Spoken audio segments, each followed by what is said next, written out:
Bonjour à tous, les finalistes du jour sont Megaminosaure et Minminosaure.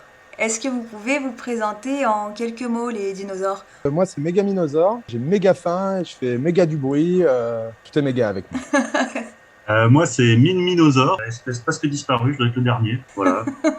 Est-ce que vous pouvez révéler vos vraies identités? Donc, moi, c'est César. Donc, je vais vous faire une petite révélation. Hop Tata la là! tata, C'est ça, j'ai tata pas la la musique derrière, tata. mais. Tadam. Et c'est pris dans le casque, oui, forcément. Moi, c'est César. Je suis éclairagiste, pupitreur, designer depuis 5 ans maintenant. Et voilà. Moi, Minminosaure, en fait, c'est Thomas. Coucou. Tut, tut, tut, tut, tut. Éclairagiste, pupitreur, designer depuis une quinzaine d'années maintenant. J'ai tout appris, moi, sur le tas, sur le terrain. Commencé à travailler direct en tournée, en fait, dans l'éclairage. Et voilà, depuis 15 ans, je fais ça et je kiffe ça, donc je continue. Hein. Thomas, tu avais déjà participé au premier concours C'est qui le patron qui a eu lieu en mars-avril 2020. Comment tu as connu le groupe C'est qui le patron? Ouais, j'avais déjà vu un peu, entendu parler, j'avais un peu regardé la page Facebook. Et Accent, à Paris, nous a invités pour une formation MA3.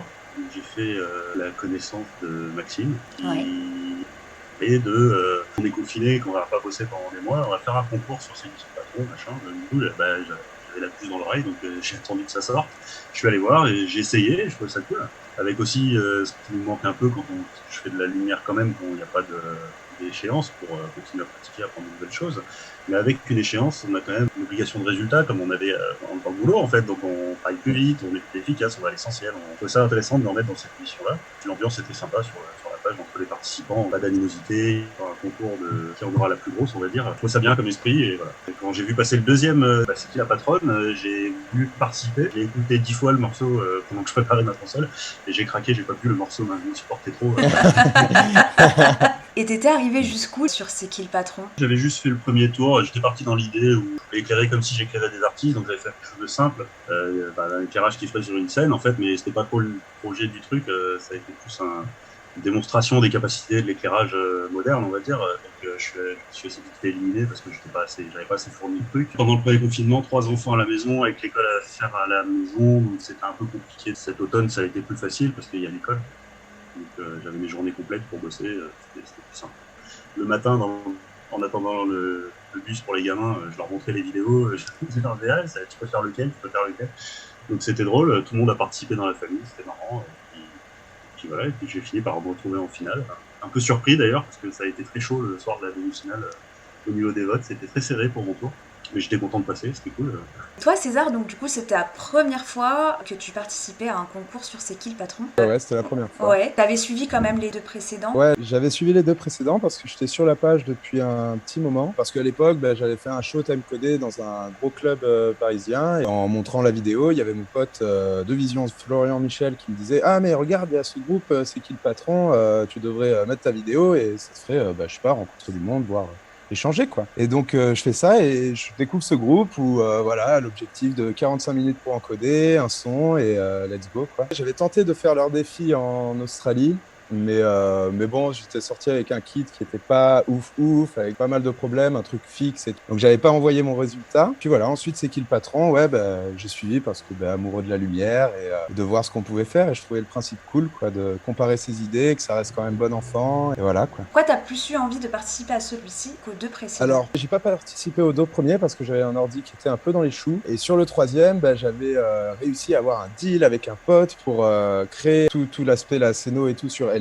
Mais ayant la petite version, je le faisais tourner sur la version de mon pote qui était la grande version avec tous les projecteurs et tout. Ce qui n'a pas pu se faire au dernier moment par des impondérables et tout. Je m'étais dit de manière que je devais l'envoyer cette vidéo. Donc, je l'ai fait vite fait sur le Grand Mat 3D que j'avais quasiment jamais ouvert et j'ai envoyé la première comme ça, un peu à l'arrache. Puis voilà, et au final, je me suis pris au jeu, le concours, les gens, comparer les idées, tout ça. Et puis voilà, et au fur et à mesure, j'ai pu avoir accès à une console pour le deuxième show. Et pour le troisième, j'avais un vrai bon ordi, bonne console. Donc, faire un truc dont j'étais assez content. Puis voilà, et pour la finale, super quoi. Vraiment, j'ai adoré ce moment, les rencontres, les gens, toute la team de finalistes. C'était pas du tout dans le concours, c'était plus dans l'échange. On est là pour s'amuser, pour s'épanouir et super quoi. Let's go. Let's go. J'ai mis le t-shirt Grand Mat 3 et tout. Ah ouais, représente quoi. Représente. Un mois plus tard, après la finale, vous en retenez quoi de toute cette expérience? Que du positif parce que tout l'aspect se reconnecter à la lumière, parce que là, le fait d'avoir un gros kit, même si c'est en virtuel, l'aspect de se dire, bon, ben, on va pouvoir peut-être l'avoir en réel, c'est quand même assez motivant. Et puis après, ouais, la finale, je sais pas, moi j'étais vraiment aux anges, quoi. Le fait de trouver plein de gens, qu'on parle de la même chose, que j'ai eu plein de conseils, plein d'infos, c'était hyper enrichissant. Et voilà, et au niveau du travail fourni, pareil, je pense que j'ai gagné en performance, à faire des shows time codés de plus en plus rapidement. Et je pense qu'on apprend des choses à chaque fois qu'on travaille, donc c'est de toute manière enrichissant. Et toi, Pour Thomas? moi, ce qui me reste après un mois, déjà l'expérience ça passe passé vite, et en même temps on a attendu pas mal, je me souviens. Mais de souvenirs, c'était riche, on a rencontré plein de gens, une belle rencontre avec tout le monde, il y avait une super ambiance dans le backstage là, tous les 10 à attendre, on était Ouais. vraiment, c'était marrant, ça faisait un petit groupe, petite famille, c'était rigolo quoi, parce qu'on était Mm. tous dans le même bateau, on avait tous envie d'être là, on n'était pas là pour gagner, on était là pour participer, et vraiment l'ambiance était super. On a été super bien accueillis par toute l'équipe, l'équipe patron, M-Light, tout le monde, c'était génial. Vraiment l'ambiance était super, on a pu faire plein de rencontres qui, je pense, resteront des connexions dans le temps, donc c'est bien, Ouais, je c'est suis bien. Et d'accord. puis d'avoir un vrai kit de qualité avec des nouvelles machines, on a essayé de forter et tout, c'était cool. Enfin, on était les premiers à tester ces machines, quoi. C'est nous des prototypes sortis d'usine, donc c'était vraiment intéressant. Il y a plein de gens qui ont découvert, même des gens de ma famille qui savent que je fais ça, mais bon, ils savent, connaissent le nom du métier, mais ils savent pas en vrai ce que ça représente. Et voir plein Ouais, de shows comme ça, des musiques ouais, différentes, pareil. et ils m'ont un peu plus rendu compte du travail qu'on pouvait faire derrière. Même mon grand-père me dit, ça a l'air quand même compliqué quand vous travaillez de faire Ah plein de oui, non, mais machines. c'est ça. Mais ma mamie de 86 ans aussi, elle comprenait pas ce qui se passait. Tu vois, elle voyait, mais comment tu fais et tout? Qu'est-ce qui se passe?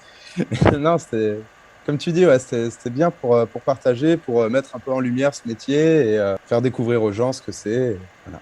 Merci beaucoup Thomas et César d'avoir répondu à toutes les questions et d'avoir partagé ce moment avec moi et avec tout le monde. Moi je vous dis à très vite pour une nouvelle vidéo avec d'autres finalistes. Carrément. Salut! Au Salut! revoir.